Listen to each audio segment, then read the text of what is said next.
also it's helpful to dissociate like my accomplishments from who I am. And that's been important, reminding me like I'm still Grayson running a race. I'm not the world champion running the race. And I can't think that that's what I'm always defined as now. This is Running for Real, the podcast for runners who know that for every runner's high, there are just as many lows. All those just missed PRs, easy runs that feel hard, injury blues, and more. Each week, we'll talk to running, health, and wellness experts about their highs, lows, and best advice to build our confidence. Running for Real is about being honest, being brave, and most of all, not feeling alone. And now here's our host, Tina Muir. Hello, my friends. Welcome to episode 185 of the Running for Real podcast. Thank you so much for joining me today. I really appreciate you being here. And I know this is still a bit of a strange time that we are in, but I'm hoping these podcasts are keeping you to stay positive. They're inspiring you. They're making you think differently and making you kind of challenge yourself. This has definitely been a challenging year for many of us. And I'm hoping that this podcast is somewhat a bright light in your days and your time. But remember, you can also be that person for so many others by just kind of being yourself, by talking about things that you're struggling with, by also, checking in with loved ones and letting them know that you care about them. I hope you know that just because you don't have maybe a massive platform or a podcast of your own, that doesn't mean you don't have any impact. You still can reach out to people and send them love and just be a kind soul in this world, because we definitely need it right now. All right, so today I'm excited to bring you Grayson Murphy on the show. Grayson is one of the definitely up-and-coming elite runners. She has had a lot of success in not much time in her running career, and then has since taken some bold moves, stepped away, followed her heart, stepped away from something that maybe wasn't the best choice for her, as you will hear about in this episode today, but she's followed her heart, been very brave, and the risks have paid off. But we also talk today about kind of people always talk about the fear of failure, but what about the fear of success? What about when success keeps coming your way? That adds a lot of pressure and expectations. So I think this episode is going to help a lot of people and really make us all think a little bit more about the way that the grass is always greener on the other side. So I'm not going to say too much more. If you want to go check out the show notes, you can go to tinamuir.com/episode 185. And yeah, let's go meet Grayson. Thank you to Athletic Greens for sponsoring this episode of the Running for Real podcast. By now, you know I am a big fan of Athletic Greens. The Ultimate Daily is the all-in-one supplement with 75 vitamins, minerals, and whole food sourced ingredients that work together to help the body absorb and synthesize these nutrients in a highly bioavailable form. It was originally developed for athletes and high performers. Just one scoop of Ultimate Daily delivers adaptogens, antioxidants, prebiotics, probiotics, and a superfood complex that helps support the body's nutritional needs. And I have found it just to be a wonderful addition to my life. I wake up first thing in the morning. I stumble into the kitchen. I pour water into my shaker, mix the scoop of Athletic Greens in there, and drink it down while I write in my journal. Life-changing, gets me off on the right foot. I know I've got my safety net of nutrition going in every day, even if my diet hasn't been the best, particularly during pregnancy. But it has been just a great thing. It's taken by elite, it's taken by professionals, health-conscious go-getters. It makes it so easy for you to get this comprehensive nutrition without the need for multiple pills, powders, or complex routines. It really is the most complete supplement for a better you. It has the antioxidant equivalent of 12 servings of fruits and vegetable in every scoop. And I know that I'm getting these hard to find ingredients and a high level of antioxidants that can boost my immunity. Bailey and Steve both recently got the flu, and I honestly think a big part of how I somehow managed to not get it was because of Athletic Greens. I genuinely believe that. Now, my friends, you can get a 20-serving travel pack for free. That's worth $79 by going to athleticgreens.com/Tina. That's athleticgreens.com/Tina. And you will be able to get that 20 serving, $79 value pack for free. And with these big races we have coming up, you do not want to be leaving this to chance. It feels horrible if you wake up the week of the race with sickness. Get this in your system so that it's ready. It's helping protect you. So when race day comes, you are ready to go. I believe in it so much, and I hope you do too.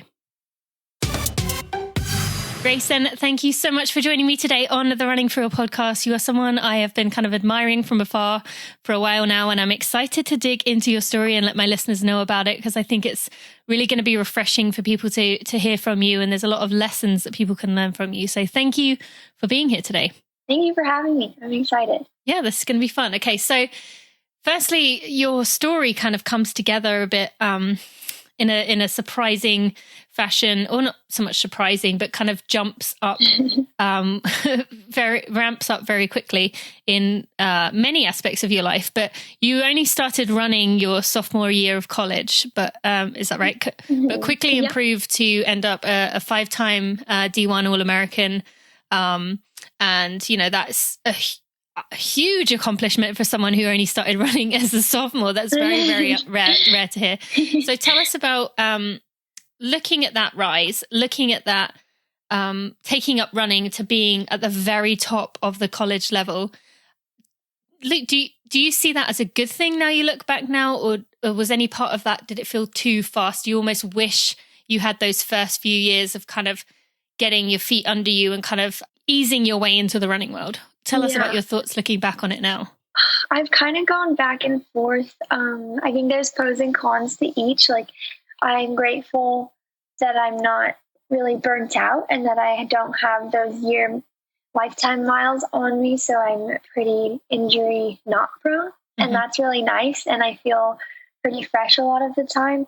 But at the same time, I do get jealous and I hear people talking about their high school experiences and when things weren't as intense or so much pressure. Because I think I was telling my coach, David Roche, the other day, I kind of jumped into the world of running and was immediately at a point where like everything has to be a win and a good thing and you're beating. And so I never got those races that were purely just for fun, just because, and just to be there with friends. So now we're kind of circling back and trying to relearn some things that I kind of missed out on. So in general, I think I'm glad that I didn't start running sooner, but I did miss on some key formative things, I think, that I'm now having to relearn. Yeah, it's kind of the basic runner lessons that most runners learn in those first 5-10 years that you kind of skipped. And, you know, some of them are good, some of them are bad, but it definitely puts you in a different place. And I'm assuming, by the way you explained that, when you did take it up in your sophomore year, was that someone saw you running and said, hey, you better try out for the team? How did you end up on the team? No, so I played soccer growing up, and I played soccer in my freshman year of college. And then when I decided to transfer from that school that I was at, I knew I still wanted to be on a team, and like with a team, I'd always had a team, so I didn't want to leave that behind, but I didn't want to play soccer anymore. And I thought, well, what's feasibly the only sport I can kind of walk onto with zero experience? And I was like, well, I think I could run. That doesn't seem like it requires too much skill. Which now looking back, I'm like, that was ridiculous. It definitely requires skill. But yeah, so I just asked if I could like kind of walk on or try out for the track team, and they were like, sure, whatever. It was a pretty low-key, small mid-major school that I went to for my sophomore and junior years, so they didn't really care. And yeah, I just kind of jumped in. And I bet once they realized like what you were capable of, they were just absolutely over the moon of what they had landed on. I think I was too. I was like, what the heck? Yeah. And so you mentioned your sophomore, junior year. Does that mean you transferred for your senior? Again, yeah. So my senior was and that then for fifth running? Year. Yes, that transfer was, yeah. Okay. And mostly I wasn't on scholarship at the Santa Clara. That was my second school. And I kind of figured, like, I've got this newfound talent. I might as well use it to get school paid for and come out a little better for the wear than continue paying a lot of money for it. Yeah. So, yeah. Why not? Yeah. And so, going back to kind of coming into the sport and being successful very early on, you showing that talent, are there any things that you mentioned about the high school missing out on, when I was in high school this or when I was in high school that, for someone listening who thinks someone who shoots up to success like that is so lucky and it's just, that's the dream. Tell us about some of the disadvantages. You mentioned pressure pretty early on, but what are some of the hard parts that someone might not see that you have experienced, kind of having that jump up to fame in that, not fame so much in the college setting, but jump up to the top in that way? I guess, so pressure, it's really fun when every race is a PR and when every workout is a PR essentially. And it's fun at the beginning. And then it starts to feel like, when am I going to not PR? And like, when is this going to level out? And because, inevitably that's coming and you can't just continue to get better all the time. And so that's a little nerve wracking. And you feel like if I don't PR, I failed, because up until this point, everything has been something better and bigger. So the pressure does kind of get to be a lot. And then especially in the college setting, when you get to like the All-American level, then you start getting media recognition and press, and people are like voting on you on Flow Track. And then it gets to be like, what have I got myself into? Like, this started out as me just wanting to be on a team for fun. And now it's become something that causes me like stress. And did you enjoy that part? the people talking about you and stuff, or was that something you kind of wish wasn't there? It was mostly positive. I'm fortunate that for me, everything was pretty positive, but it was another level of pressure that was added that I had to cope with. And so in some ways it might have been nice to not have it there. But then in some ways it does fuel sometimes, I think, motivation, which probably isn't the best fuel for motivation. I'm learning. But it did, I think, affect races sometimes and outcomes. Yeah. So it's a give and take, but yeah, it was different. And then I would say too, like being at a low, my training age is only 6 years, even though I'm 24.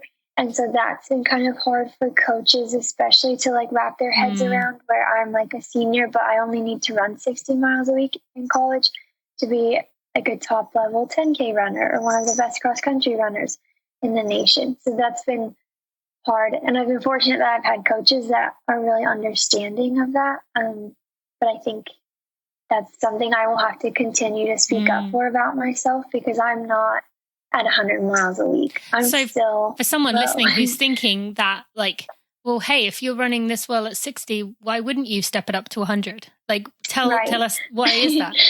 I think my philosophy and my coaches has always been, why would you run more if you can do the same off of less? Because it's less tear and strain on your body. And then ideally, you should be able to run longer because you're not putting as much stress on you then. So I kind of look at it as like a more efficient way to run. Like, you have this talent, so why use it? And then when you need to get to that point where you have to be running 100-mile weeks, then you can do that. But up until then, like, rely on the talent and take advantage of it while you have it, because they're not always going to be young and spry. So, which is coming soon, I think. And tell us about kind of some of the moments where, things did start to stagnate, or maybe you did have a quote unquote failure. How did you handle that at the time? Because those are very testing moments. And granted, most people go through them as high schoolers, which are a little bit more kind of, you're unsure of who you are, you're kind of struggling with your identity. So you at least have the years on you, a few years on you to be able to deal with that. But it's hard for anyone to kind of get those reality checks. So how have you dealt with those in the past?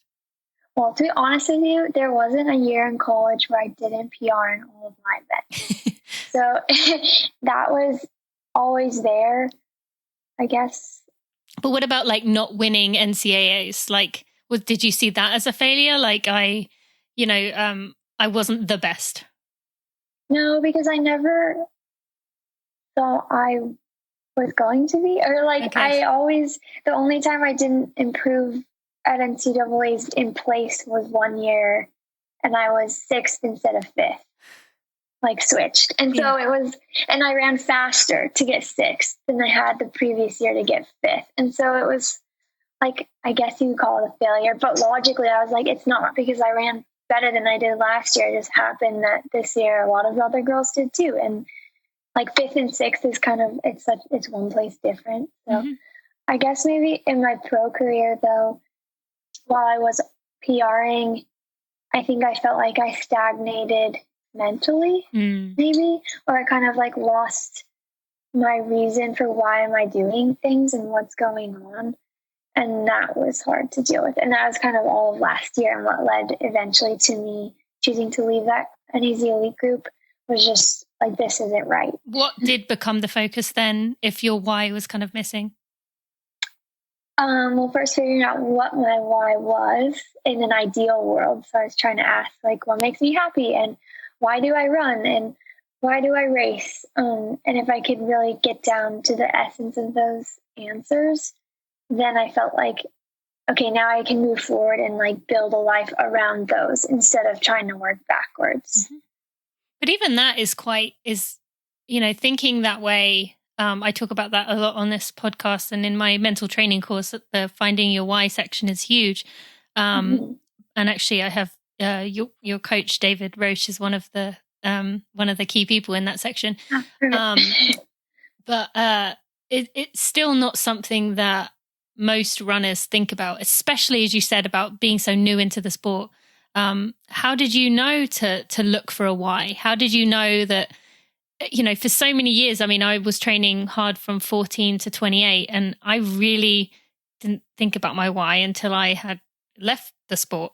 So how did you get was it David? Was it someone else? How did you get the kind of mindset to think about that? I'm not sure. It wasn't David. We didn't meet until this, like a couple months ago. But I think I am an engineer by trade. That's what my degree is in.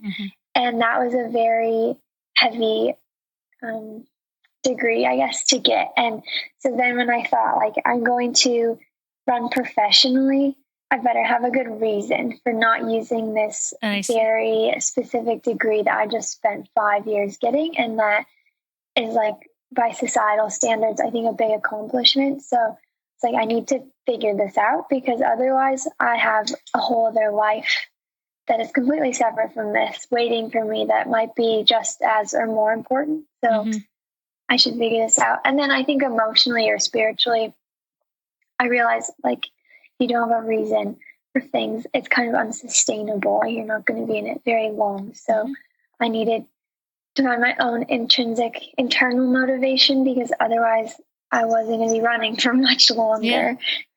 It's so impressive that you were able to think about these things, even just, as you said, with your degree, that makes a bit more sense. But still, I mean, it's impressive that you have that kind of ability to reflect in that way. Now, for someone who, before we move on, I want to talk about that degree in civil engineering. Before we move on, for someone who is maybe in that situation that you were in, of suddenly having these big improvements, suddenly feeling all this success, but almost fearing that success because, like you said, when will it end? Now there's more pressure. Now I have to perform. What would you like to say to that person? To try and get back to the reason or the person you were when you started the journey. And try and, like, for me, it was for fun and for friends and community. And so when I get stressed out, I try and remember, like, why did I start running in the first place? And that should always be my first reason now too. And that will always be there, no matter if I plateau or don't PR or whatever happens. And if you can kind of reassure yourself and put yourself back who you used to be, I find that that's easier for me, at least, to kind of help cope with it. For sure, yeah. And I think that actually lesson can apply to everyone listening. I mean, we've all gone through phases where we've had a lot of success, where one PR comes after the next. And and then suddenly it's not, or suddenly something goes wrong. But you can still take everything Grayson just said there. It doesn't have to be success as in winning national titles. It could be success within your own age group, within your own, just PRs or whatever it may be. So thank you for that. Mm-hmm. All right. Yeah. So you having a degree in civil engineering, that's definitely not a usual degree we hear of within runners. But, do you have any ideas of what you want to do with that beyond, when running isn't so much the focus? Not right now. I haven't really thought that far ahead. And I don't know, running is what excites me right now, not civil engineering. Okay. So, well, good for you for sticking to where your heart is right now. I'm not going to pin anything on it. Okay. I do some side work right now, but that's more like a hobby, so I don't go crazy sitting at home all the time. Well, we all need that for sure. Yeah. All right. So after college, you signed your first pro contract with Northern Arizona Elite. Tell us about what that was like. I remember coming over here to the US and going to university, and it seemed so intense. Everyone seemed so serious. Like I'd come from England where my training was kind of like you turn up to a track and let's do 12 by 200. And suddenly I was in this situation where you have to be at practice every day. You have to do this, you have to do that. And it seemed to me like, whoa. And I can imagine that's what it was like with going to a professional group, having you, again, being new in the sport. And yes, you'd had a college career, but still Northern Arizona Elite, they've definitely worked hard. They definitely put their time in. So tell us about what that experience was like for you in those first few weeks of transitioning to life in Flagstaff. Yeah, I guess, the structure of meeting was pretty much the same as college because we had practice times in college and then there were practice times at NAZ Elite. So that felt pretty normal. The hardest part was dealing with now running was the only thing I was doing as opposed to before I was going to class and meetings with professors and lots of homework. And now it was running and then that was the end of my day. Like the rest of the day was kind of open and resting. Free. Yeah. That was really hard for me to cope with. And it's hard for me to do. That's why I do engineering on the side and try and do other things like the planners because I just can't be that idle. I'll think myself into a hole. So I need to be doing things. Yeah. And that's nothing wrong with that. And then talk about, going to NAZ Elite at that time, they were really starting to, come up. Everyone has seen recently at the trials having, I think, 3 in the top 8 with the women. Some of the guys have been having a lot of success. Was any part of you kind of getting there and feeling intimidated, feeling like, again, when I look back on my first few months of college, I felt the need to prove myself. They'd brought me in and I needed to do that. How did you feel being around, these very good runners who were very serious about their running? I did feel like I needed to prove myself and they take it very seriously and it's called a job and we're at work when we're at training and Ben's our boss in a way. Those are kind of the verbiage that was used. So it felt very serious. So I did feel like I need to be serious and I'm at practice and running is intense and serious all the time. Which they're totally not. There definitely runs up with those women that were fun and free and we were all laughing and they're great role models for us.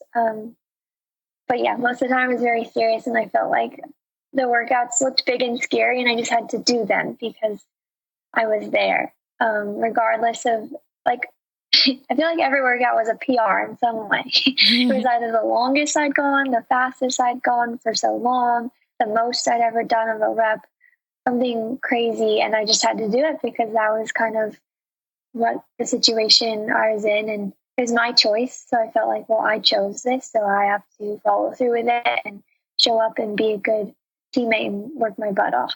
Mm-hmm. And, there's nothing against Northern Arizona Elite. As we've seen, it's a wonderful place to be. Coaches are fantastic. The athletes are, there's serious camaraderie going on there. We can all see that. But something, about the situation was kind of not for you. And there's nothing wrong with that. It takes a lot of courage to be able to say, this isn't right for me. So tell us about what happened next, what you decided to do after that year. Yeah. So I just, like you said, I kind of think I told everyone, I felt like a puzzle piece that wasn't the right, it was like almost the right piece. When you're doing a puzzle, you try and jam it in, and you're like, no, it has to fit, it looks right. And then you're like, wait, it's not the right one.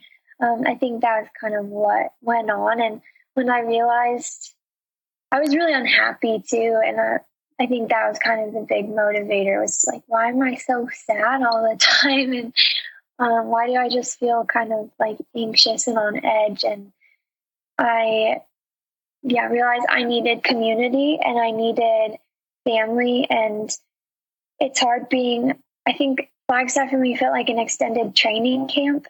It wasn't a home. It was just kind of where I was doing this work. And that was hard because my heart was somewhere else. And I kind of realized I can't live like that with my heart in Salt Lake and my body trying to run fast in Flagstaff. So I talked with Ben a couple of times and we decided, like, this is what's going to be best for me as a person and an athlete. And he was really helpful and encouraging of all of that. And so were all the women there that, like, I still talk to them all and we're still really close. Shout out to Alphine. She's amazing from last weekend. So yeah, I moved home and just kind of decided I was going to build my life how I wanted it to be from the ground up. Thank you so much to Tracksmith for sponsoring this episode and for supporting me. Now, many of you have heard how Ultra stepped in at the beginning of the year to come support me during this maternity year, during this pregnancy year, and just be there for me despite no promise of performances, no promises of expectations, or, to be honest, being able to form solid sentences anytime after the baby is due. Ultra did that at the beginning of the year, and I'm so excited and thankful that Tracksmith has stepped in to support me as well. Tracksmith is a Boston-based brand led by a group of runners who are committed to making classically stylish, cutting-edge apparel. I can absolutely attest to that. Even last year when I held my meetup at their track house, which is, let me just tell you a bit about that for a second. They have this event space within their shop in Boston, and rather than using the entire shop for their clothes to, promote their products, to sell their products, which you would absolutely expect a brand to do, Tracksmith has turned part of it into the Track House, which is a place where you can get a coffee, you can celebrate with your community, you can meet there after a run. I held my meetup there and had over 50 people come, and it was just the most wonderful feeling. There was just this buzz in the air. It was such a cool place to be, and that just kind of shows a lot about what this brand means. They also, as I said about the quality, the style, after my meetup, I went and looked around, or snooped around, I should say, the products to see what the big deal was. And I'd heard so many people talking about how much they love their products, and they are such good quality. And let me tell you, now I am wearing them myself and have been for the last few months. Even at the end of my pregnancy, they are so comfortable and light and soft, and I just absolutely love them. So if you have been thinking about trying it, I'm sharing each of the things I've been enjoying over the past few weeks. And one of the things I'm enjoying right now is the Twilight Tee. The Twilight Tee is an ultra lightweight training tee that is just built to be a workout staple. This hardworking piece was inspired by their summer tradition of Twilight track meets, which I love this. There's so many aspects of their product names that come from these really unique things that can be found within the running community. And this is another example of that. So Twilight Meets, if you don't know, are these under the radar races that are perfect for testing your fitness. And this tee is designed for running hard in warmer temperatures. It's made from Light as Air Bravio blend, which is a unique Italian made micro mesh that is silky soft, moisture wicking, and incredibly cool against your skin.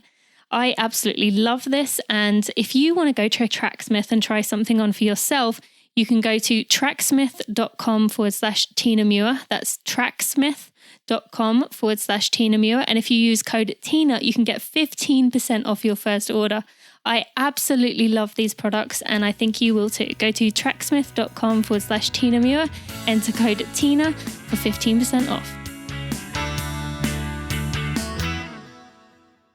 I talked with Ben a couple of times and we decided, like, this is what's going to be best for me as a person and an athlete. And he was really helpful and encouraging of all of that. And so were all the women there that, like, I still talk to them all and we're still really close. Shout out to Alphine. She's amazing from last weekend. So So yeah, I moved home and just kind of decided I was going to build my life how I wanted it to be from the ground up. So here we are. Yeah.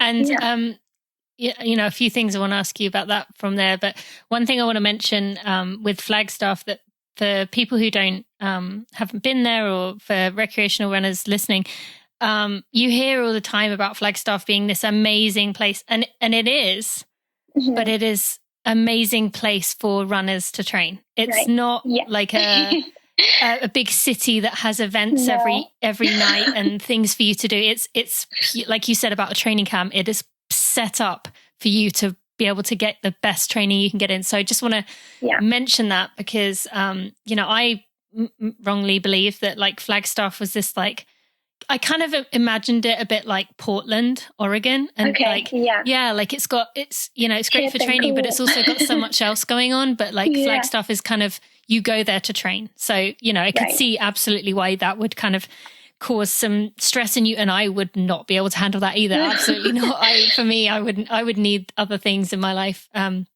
outside of my running that were enough to not let me, lose my mind.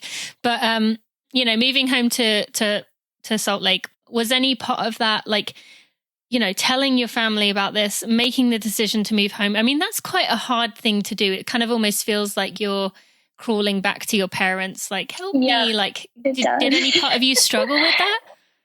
Yes. I was worried about what other people would think. And I know we're always told, don't think that, but I think we always do. And so I was worried, like, what are people going to think? And I was worried that it looked from the outside like the perfect situation. And I was getting faster. Like I PR'd by 50 seconds on the track in the 10K. And so I think from an outside perspective, it must have looked kind of weird because why would you leave that situation where you're on one of the best teams in the country and you're getting fast? And like, why? What are you thinking? I didn't want the reputation for being someone that just like bounces around either. And then it was hard to professionally walk out of a contract and choose to have no income for an indefinite amount of time until you can find a new one or prove yourself, and hopefully someone will pick you up. So that was pretty scary too. Like, well, how am I going to make money and like support myself in this? So yeah, that was all hard and I grappled with it, but I just ultimately decided it was going to be worth it if it meant that I could be happy. Yeah. I mean, that sounds, it sounds when you're saying it to yourself so crazy, like, oh, I've got to give up money and a really cool place to be and performances, and knowing that, I may not run as fast again, but I want it to be happy. It sounds so obvious, doesn't it? Like, well, of course you want to do that to be happy, but it's not as easy to actually take the steps. And you don't know if you're going to be happy. So that's why I wanted to bring that up, because it's such a, we all do it, don't we? We get stuck in these situations where we don't want to make waves. Maybe it's a relationship that you're in that you just kind of keep quiet. I mean, I know I have, in the past had some family members who have been like really tricky to deal with, but I've kind of just, bit my tongue and been like, I don't want to make any waves. But we all have situations where you could do better by speaking what's on your mind and being honest with yourself, taking a step like you did, where you, moved away and took that risk because you knew that something didn't feel quite right with you. And it takes a lot of courage to do that. And so you moved home. How did Saucony come into the picture? They came in after, so I spent pretty much all of the last half of last year unsponsored. And I was just racing and trying to get results so I had something for my resume. And after I won US mountain running champs, we had been talking with them briefly. We've been in kind of talks with several companies by then, me and my agent. So after the win, of course, they were all immediately more interested. And Saucony, I met some of them they hosted the race at US Mountain Champs. So it was cool to meet some of them in person and kind of put faces to names. And I realized they were really cool people outside of just being Saucony representatives. And it was a cool company. And I learned a lot more about them there, and they were amazing and were willing to support me fully and for a long time. And that was kind of really cool to see their belief in me at that point.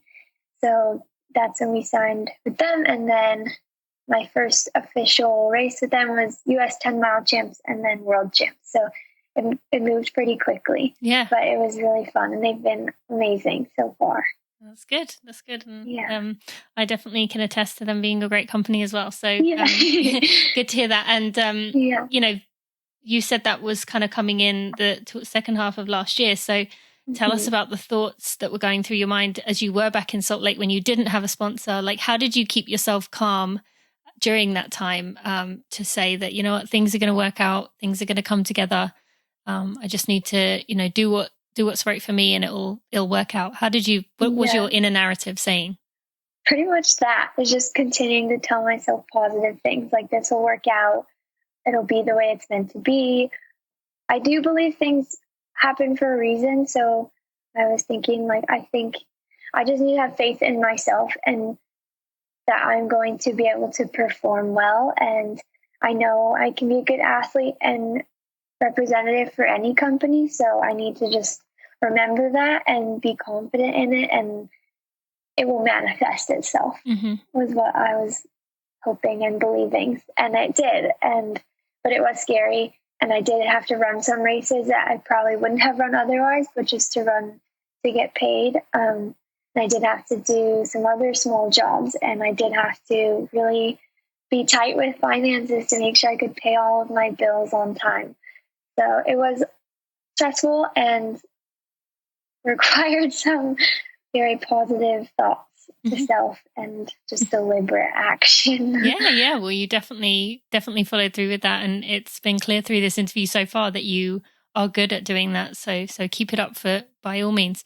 Now, you know, most runners in your position who are successful in college have this usual route. I followed it as well. Half marathon. You go on the roads for a while, and then you maybe explore the trails if you're feeling quite brave or you're coming back from an injury or something. But you seem to have skipped a few steps and just kind of, you know, created your own path. So tell us about, you know, how that happened and why you didn't follow the typical runner kind of path that most elites follow. So backtracking, back when I was trying to figure out what makes me happy in Flagstaff, I realized running outside and just being outside makes me really happy. And that doesn't mean running down the street on the road. I like running in the woods and exploring, and I love camping and hiking and mountain biking and all outdoor activities. And it felt like trail running really brought me closer to that feeling of fun than road running did.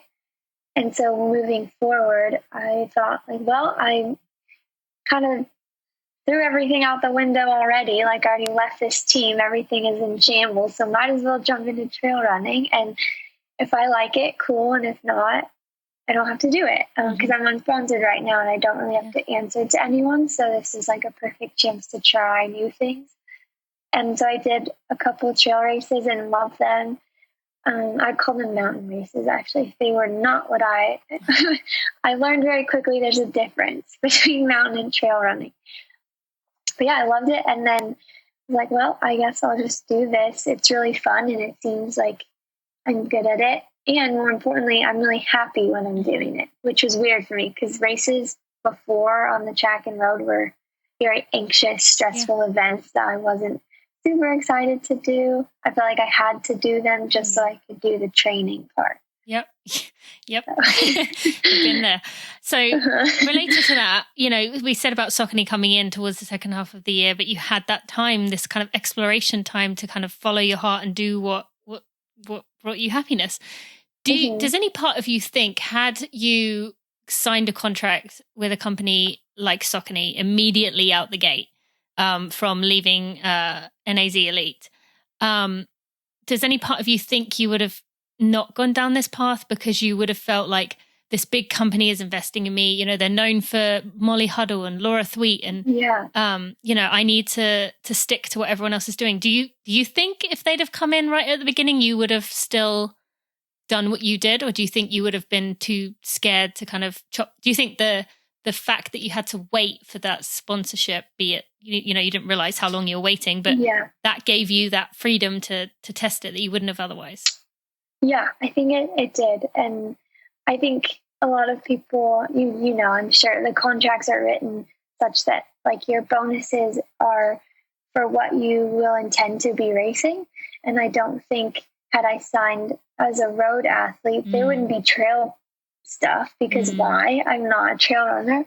And that's a lot less enticing for you to think, I'm going to go run this race that means nothing to no one really besides myself, as opposed to now where I've got track, road, and trail, and it's all fair game, and I'm supported in all ways. That feels a lot more healthy. And I think it made me more valuable too to them, because now I can do the roads and the trails, and I'm kind of a hybrid, and that's a much wider audience than just being kind of stuck in a B-level road racing area.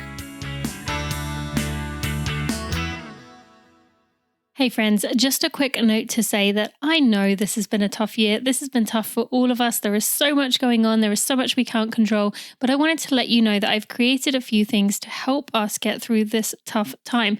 Now, if you are someone who has a fear of losing your job, you have lost your job, maybe you're a college grad coming out thinking, how am I going to get a job? Or maybe, as I know many of you are just someone who knows someone in that situation, and it's hurting your heart to know that you can't do anything. Well, I created this guide for runners, which is going to be giving you advice from a psychiatrist, kind of on the psychological side of things, how we can handle this tough time, all those situations I mentioned. I've turned it into a 20-page guide and podcast interview. The podcast interview you'd hopefully listen to, but there is also a guide to go with it. Now, with that guide, I also included 20 other runners' advice for getting through these tough times if they have lost a job, and many of them have lost jobs, what they've learned from that experience, and I wanted to give you a way of accessing it. So if you go to tinamuir.com/job guide, that's tinamuir.com/job guide, you can get that free download to go check out, to read. If you are in that situation, I hope it will help you. And on that note, if you are a small business owner, I created a second guide, which is just for small business owners. In the second part of that podcast episode, the special report you may have heard a few weeks ago, I interviewed Ali Worthington, and she gave us lots of really helpful advice for getting through this time as a small business. But I also created a small business guide, which not only includes Ali's advice transcribed, but I also created a worksheet for you to go use to help you kind of navigate where to go next. So you can go to tinamuir.com/small business. That's tinamuir.com/small business to go find out more. It made me more valuable too to them, because now I can do the roads and the trails, and I'm kind of a hybrid, and that's a much wider audience than just being kind of stuck in a B-level road racing area. Yeah. No, that makes sense. And, you've shown so far that you followed your heart in both moving home, choosing what events and what distances you want to run. For someone who maybe is getting that tug that their life isn't going in alignment with what feels right to them, tell us about some of the biggest advantages to doing that. Like, yes, it's scary. And as you said, you had to move home with losing, a salary and all that kind of stuff. Like, of course it has its disadvantages, but try and convince someone who's feeling that way to follow the heart.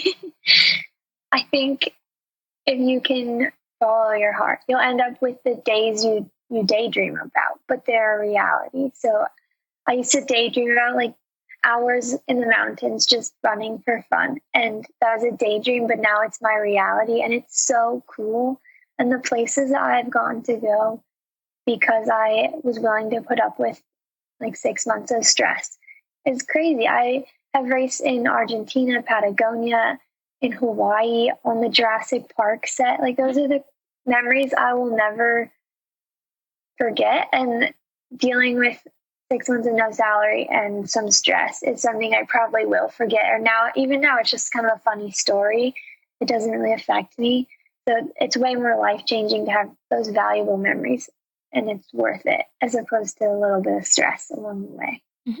And I want to add to anyone who's thinking, yeah, but I have a family, I have this, I have, whatever, that I can't do this. It doesn't have to be maybe as an extreme as Grayson was able to do. Unfortunately, was young enough in her life that she could get away with it, but you can still take steps. If there's something that's interesting to you, that is kind of in your mind, if you're thinking about it often, like you said, daydreaming about it, you can do something towards it. Be it like we heard about, you mentioned Alafine, like, for her, she needed another outlet. She started crocheting, and now look at her, she's got a little business on the side. So that's another great example. Like Alafine hasn't said, I'm going to quit running to focus on this. She's just doing it as kind of something that she enjoys. So you can take it up on a small level at some point, even if it's just for the enjoyment as a hobby. So just thank you for your advice there.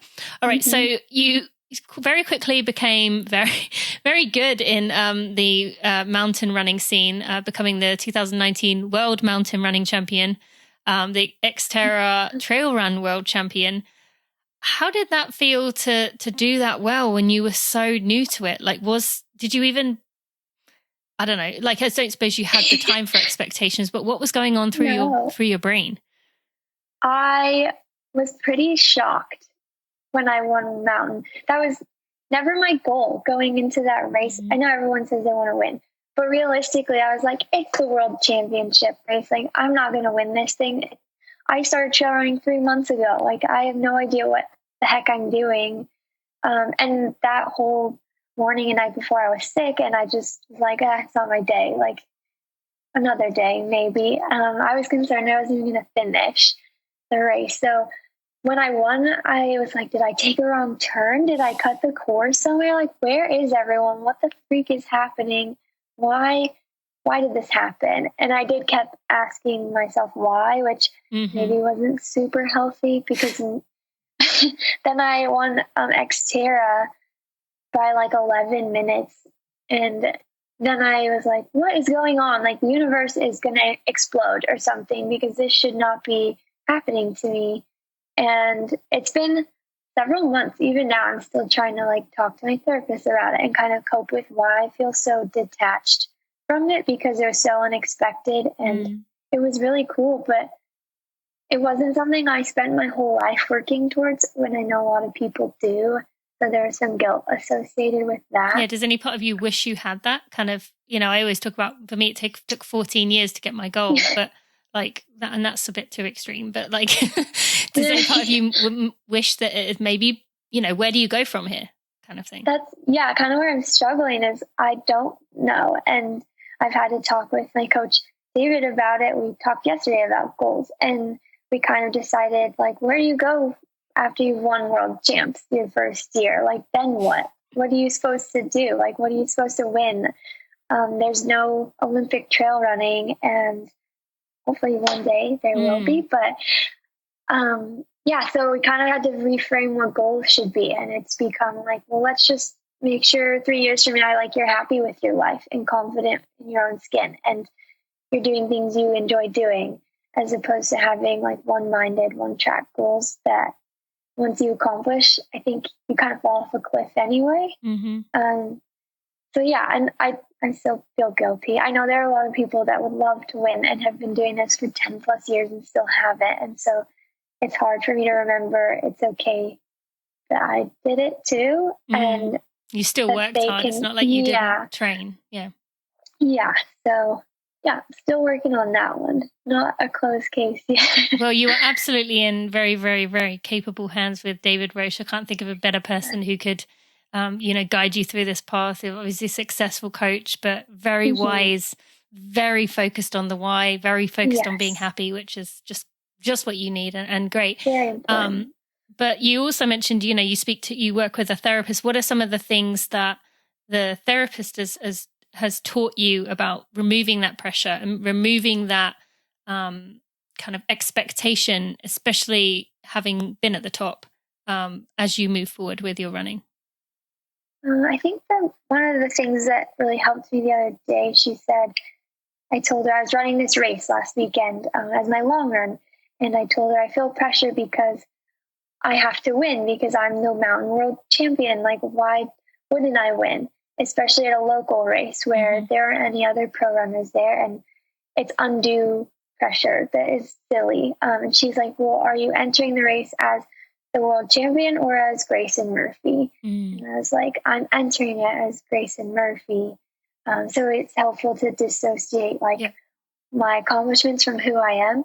And that's been important, reminding me like, I'm still Grayson running a race. I'm not the world champion running the race. And I can't think that that's what I'm always defined as now. I think that's so good to mention, and again, can relate across the board. Runners often will have the race of their lives, will have this amazing accomplishment, tears streaming down their face because they can barely believe it happened. But then after that, kind of like, every race is, well, I've got to keep going up from here. And, I think your message there and what your therapist said is that's fantastic, because you are always just going to be a person. You are just entering the race. You're just one other person in the race. So thank you for mentioning that. That's really helpful. Yeah. And finally,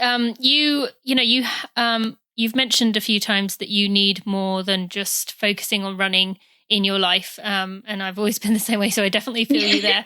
But you created a training journal. That seems from the outside kind of a very random thing to like, do on the side, but tell us about how that kind of came about.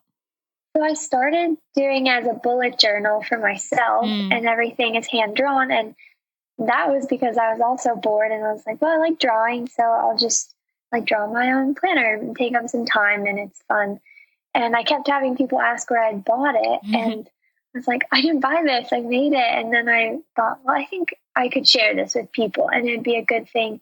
It's really helpful to me, and it's fun, and it'd be like a fun business endeavor, kind of jump off the cliff into the water feet first into like being an entrepreneur. So like, whatever, like I'll give it a go. And it was really fun. And the first year I learned a lot. It was stressful, but it was cool to learn about business and marketing and producing a product and selling it. And that's so unrelated to running or civil engineering. So it was really fun and new to me. And then the second year, it was about community. And so many people had the planner and wanted the next year's. And it was just really cool to be able to share that with people. Yeah. So that's been a fun side gig. Yeah, I love that. And I will put links in the show notes for everyone if you want to go get yourself a copy, because it is really cool. And it's very different to other journals that you've seen out there, and kind of is a good mix of running and life in there. So thank you for that. So then what is next from here? What are some big things you have planned for 2020? Do you set goals now, or do you kind of prefer to just follow that joy and not put the pressure on things? We have a race schedule, just so I can kind of structure and have a little bit of structure. And so the big races I'm looking forward to are Series Annul in August, which is part of the Golden Trail Series, but just overall one of the most competitive sub-ultra trail events in the world, and that's in What Switzerland. does sub-ultra mean for someone who's never heard that term before? So it's technically under a marathon, but I think in the running or trail world, it's under 30K, 30 miles. So even up to 30 is kind of short to a lot of ultra runners. So Series Annul is only 19 miles, so it's even less than a marathon. And it's supposed to be pretty runnable, which I think right now is where I can excel, because I still have that road speed and then can handle the climbs. So I'm excited about that. And it's just a cool race. And I've never been to Switzerland, and my sister and 2 friends are coming. So it'll be a really cool, fun girls trip too.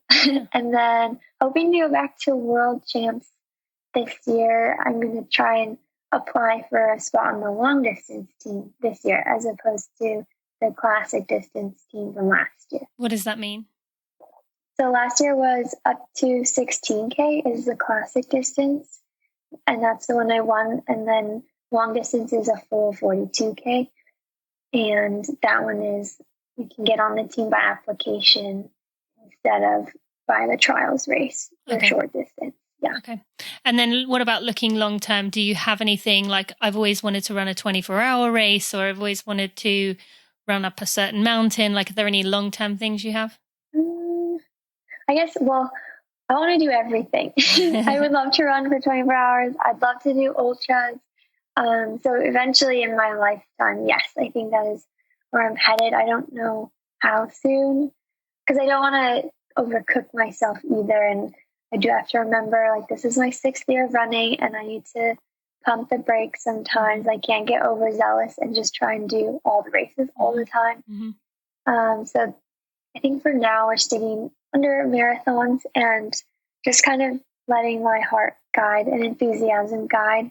I did recently become interested in doing some FKTs, so that might be in the near future as well. The Grand Canyon's pretty close to me, so that might be a fun one. Cool. Yeah, that actually is on my, not the fastest known time, but to run the. It's called the rim, or is it called the basin?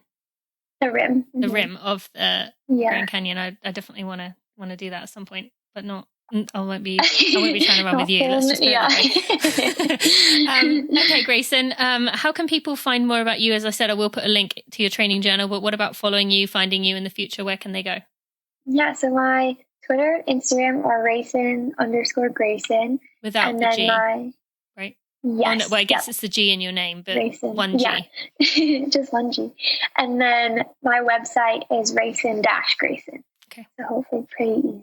Yeah, great. Thank you so much. Well, thank you for your wisdom. Like, it really, I'm just kind of like taken aback by how wise you are for, like you said, 6 years of running. Just you've learned things and you understand things that take runners 20 years to learn sometimes. So, or maybe I'm just slow in that way, but I appreciate you and your wisdom and for what you've shared with us and being real and vulnerable. So thank you so much. Thank you so much for having me. My friends, if you have a minute and you could leave a review on your favorite podcast player, Apple Podcasts, aka iTunes, Stitcher, Overcast, Pocket Cast, Spotify, or whatever else podcast player you use to listen to this podcast, or if you would subscribe to this podcast, you will help me get out in front of new runners to make our tribe even bigger and even better. It might not seem like you as one person can make a difference, but really it helps a lot. And it shows me you appreciate the hard work I put in for those. Thank you so much.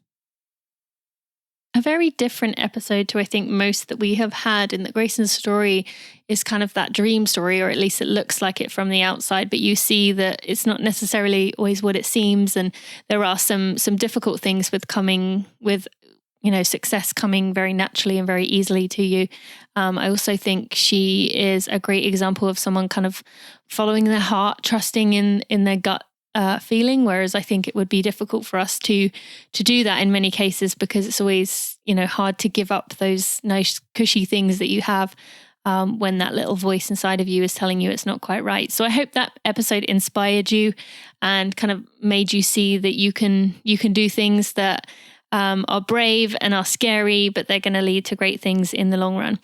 All right, so next week we are going to be speaking to Shanna Burnett, who has many, many roles, but is primarily known in the running world, I think, for being Cara Goucher's agent, and also for founding the Clean Sport Collective nonprofit, which many of you are big fans of. I hope you will go to sign up for Clean Sport Collective and be a part of this kind of rising movement that is happening to kind of protect running and to show your support to athletes who are kind of going about things the right way. So I'm excited for you to hear from Shanna. You can find links to everything that we talked about today in the show notes at tinamuir.com/episode 185. And I hope you will go check out some of the sponsors from this show. They really have been wonderful to me and really so supportive, especially during this tough year. So I want to send a big thank you to the sponsors of this episode, because there's so many things that could be abandoned while we're going through this tough year, but they have stuck by me. So make sure you go check them out in the show notes. And my friends, I will see you next week. Thanks for listening to the Running for Real podcast. Be sure to check out tinamuir.com for show notes and even more helpful running information.